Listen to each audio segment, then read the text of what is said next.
आता मला असं वाटतं या 7-8 दिवसात आम्ही तो हप्ता देऊन टाकू। अतिशय आनंदाची गोष्ट आहे की प्रधानमंत्री आवास योजनेच्या अंतर्गत यावर्षी आपल्याला केंद्र सरकारने 6.5 लाख घरं मंजूर केली होती। ते टार्गेट वाढवण्यात आलेलं आहे। अतिरिक्त 13 लाख घरं आपल्याला देण्यात आलेली आहेत। एकूण आपण विचार केला तर जवळपास यावर्षी केंद्र सरकारच्या वतीनं महाराष्ट्रातल्या गरिबांकरता, कच्च्या घरात राहणाऱ्यांकरता, बेघरांकरता एका वर्षात 20 लाख घरं देण्याची अनाउन्समेंट आताच केंद्रीय ग्रामविकास मंत्री आदरणीय शिवराज सिंग चौहान साहेबांनी केलेली आहे।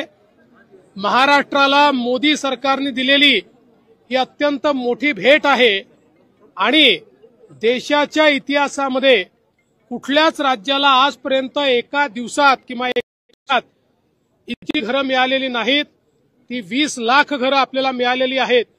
खरं म्हणजे आपल्या आवास प्लसमध्ये 26 लाख त्या ठिकाणी लोकांचं रजिस्ट्रेशन आहे।